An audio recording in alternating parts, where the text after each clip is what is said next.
राम राम दोस्तों, ज्योतिष के इस विशेष कार्यक्रम में आपका फिर से स्वागत है।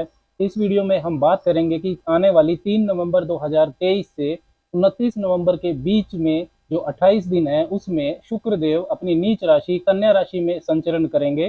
तो इसका सभी 12 राशियों पर क्या प्रभाव पड़ेगा, इसकी विस्तार से चर्चा इस वीडियो में रहेगी।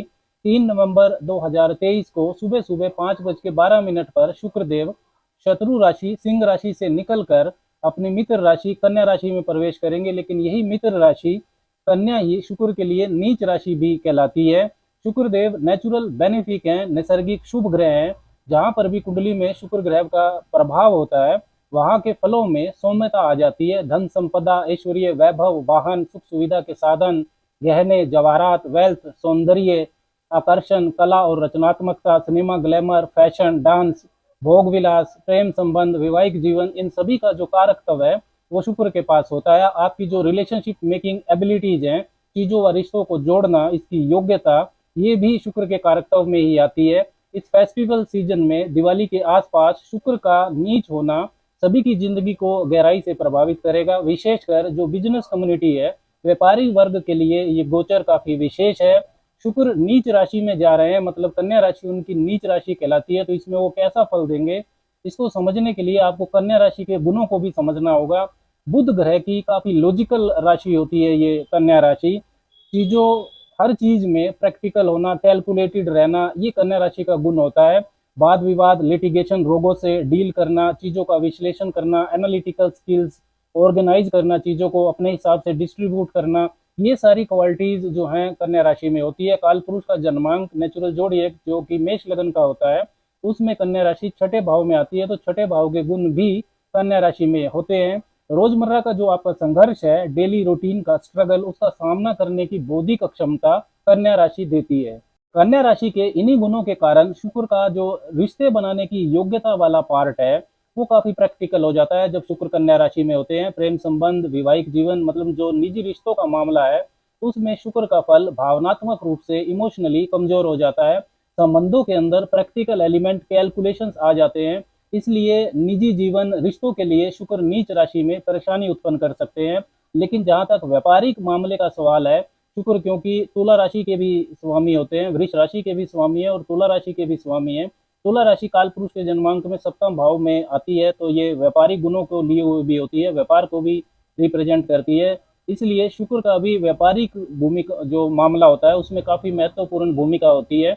रिलेशनशिप मेकिंग एबिलिटीज का शुक्र कारक है। तो जो व्यापारिक मामला है, धन प्राप्ति का मामला है, उसमें शुक्र नीच राशि में होते हुए भी फायदा दे सकते हैं।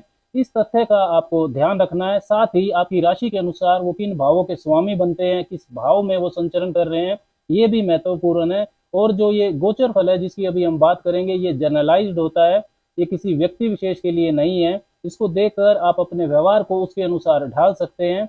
इन सब चीजों को जानने के बाद अब हम बात करते हैं 12 राशियों की, कि शुक्र का जो ये कन्या राशि में गोचर है ये कैसे किस राशि को प्रभावित करेगा।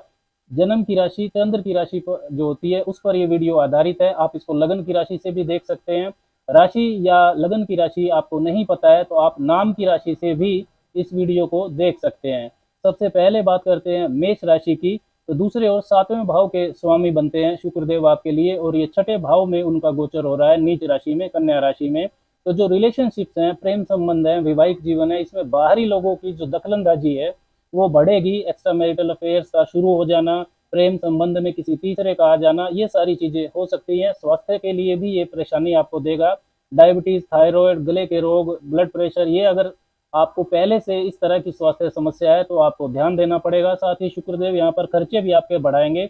वो खर्चा स्वास्थ्य परेशानी पर भी हो सकता है, या फिर लग्जरी आइटम्स की खरीद आपकी हो सकती है। घूमने फिरने पर भी अनएक्सपेक्टेड खर्चा आपका हो सकता है। प्रोक्रास्टिनेशन, यानी कि आज का काम कल पर टालना, ये आपके डेली रूटीन में आएगा। इससे आपको सावधान रहना है। इस समय में जो कर्ज देना है वो सही नहीं है। हो सकता है कि जो भी धन आप किसी को दें वो वापस ना आए। धन के लेन देन में आपको सावधानी रखनी है। Entertainment industry, cinema, glamour, fashion designing और पार्टनरशिप का जो व्यापार है उसमें नुकसान हो सकता है, क्योंकि शुक्र यहाँ पर सातवें भाव के स्वामी है और छठा भाव सातवें से 12वां होता है और ये लगन से भी छठा होता है।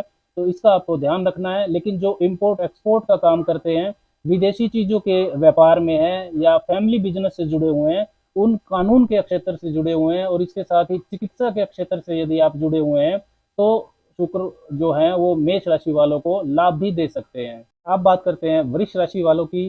पहले और छठे भाव के स्वामी बनते हैं, आपकी राशि के स्वामी हैं शुक्रदेव और वो पंचम भाव में नीच हो रहे हैं, कन्या राशि में गोचर करेंगे। तो स्वास्थ्य का आपको ध्यान रखना है, इम्यूनिटी सिस्टम कमजोर रहेगा, पेट का एब्डोमेन वाला जो हिस्सा है उसका आपको ध्यान रखना है। आपके जो पार्टनर्स हैं, लव पार्टनर हैं या जीवन साथी है, उनकी हेल्थ में परेशानी हो सकती है। आपस में जो आकर्षण है, अट्रैक्शन है, उसको भी कम करेंगे शुक्रदेव।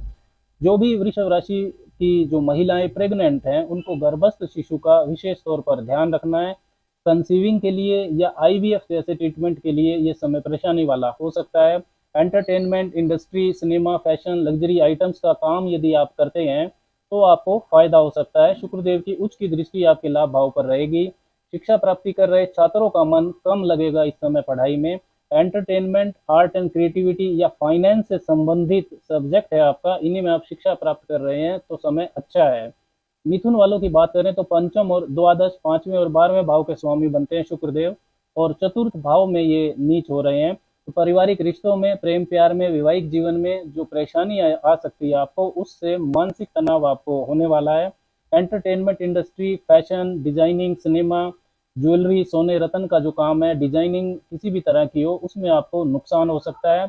पॉलिटिक्स में अगर यदि आप एक्टिव हैं तो आपको विशेष तौर पर सावधानी रखनी है, आपके खिलाफ साजिश हो सकती है। स्त्री वर्ग से आपको सावधानी रखने की जरूरत है। निवेश कार्यों में, शेयर मार्केट में इस समय गैम्बलिंग बिल्कुल ना करें, आपको नुकसान हो सकता है।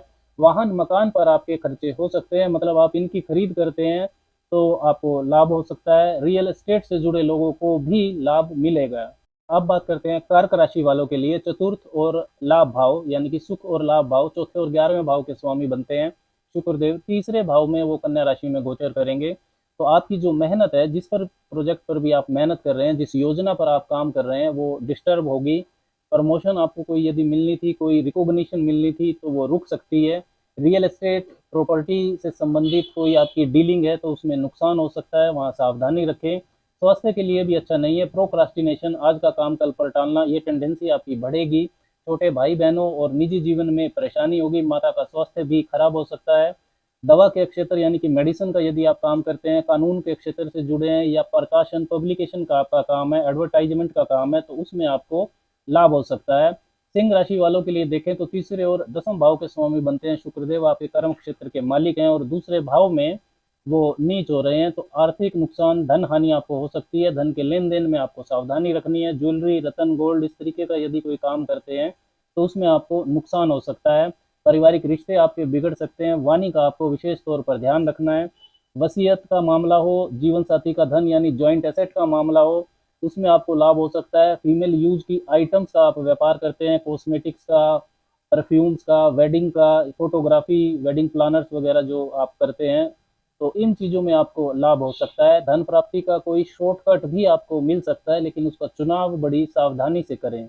कन्या राशि वालों की बात करें तो धन और भाग्य दूसरे और नवम भाव के स्वामी बनते हैं आपके लिए और पहले भाव में वो नीच हो रहे हैं। तो आपकी गलती की वजह से, किसी गलत डिसीजन की वजह से या गलत रिलेशन में धन हानि आपको हो सकती है। धन का लेन देन बहुत सावधानी से करें।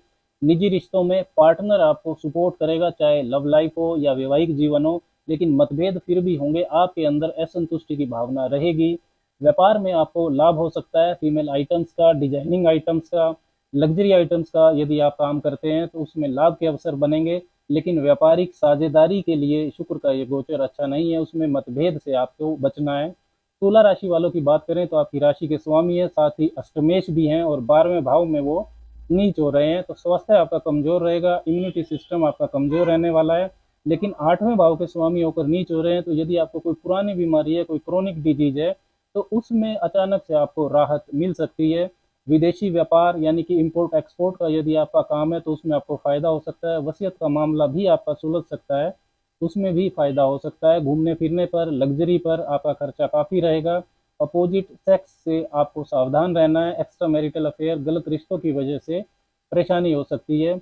वृश्चिक राशि वालों की बात करें तो सप्तम और द्वादश, 7वें और 12वें भाव के स्वामी बनते हैं और 11वें भाव लाभ भाव में वो गोचर करेंगे, नीच हो रहे हैं। विदेश से संबंधित चीज़ों का यदि आपका व्यापार है तो उसमें नुकसान हो सकता है। कोई वीज़ा पीआर का इशू है तो वो परेशान कर सकता है। एंटरटेनमेंट इंडस्ट्री जो है, एक्टर्स हैं, सिनेमा है, फैशन का काम है आपका, कोई लग्जरी आइटम्स का काम है, फीमेल की आइटम्स का काम है, कॉस्मेटिक्स का आप काम करते हैं तो इसमें लाभ के अवसर आपको मिलेंगे। निजी रिश्तों में आपके मतभेद बढ़ेगा। लग्जरी जो आइटम्स हैं वो खुद के लिए आप खरीद भी सकते हैं, उन पर आपका खर्चा भी होगा। व्यापार में आपके उतार चढ़ाव के बाद भी शुक्र लाभ के अवसर आपके लिए बनाएंगे। धनु राशि वालों के लिए देखें तो छठे और 11वें भाव के स्वामी बनते हैं आपके लिए, और दसम भाव में वो नीच के हो रहे हैं आपके कर्म क्षेत्र में। लेकिन फिर भी धन का लाभ आपको दिखाई देगा। नौकरी में आपको फायदा हो सकता है। Networking, social media, sales, marketing, cinema, music, entertainment industry से यदि आप जुड़े हैं तो लाभ के अवसर बनेंगे। लाभ का स्वामी आपके कर्म क्षेत्र में आ रहा है, लेकिन आपके स्वभाव में आलस्य बढ़ेगा। प्रोक्रास्टिनेशन, आज का काम कल पर टालना, इस टेंडेंसी से आपको बचना है। कार्यस्थल पर किसी महिला से परेशानी हो सकती है। विशेषकर राजनीति या कोई भी पब्लिक डीलिंग का आपका काम है तो उसमें आपको विशेष तौर पर सावधानी रखनी है। मकर राशि वालों की बात करें तो पंचम और दसम भाव के स्वामी बनते हैं आपके लिए, और भाग्य भाव नवम भाव में वो कन्या राशि में गोचर करेंगे। तो अपनी योजनाओं पर आपको पुनर्विचार करना होगा। गलत दिशा में मेहनत आपकी हो सकती है। निवेश कार्यों में आप सावधानी रखें। आर्थिक नुकसान का भी योग बनाएंगे शुक्रदेव। निजी रिश्तों में मतभेद भी बढ़ेंगे। ट्रांसफर या प्रमोशन पाने की शुरुआत इस पीरियड में ना करें।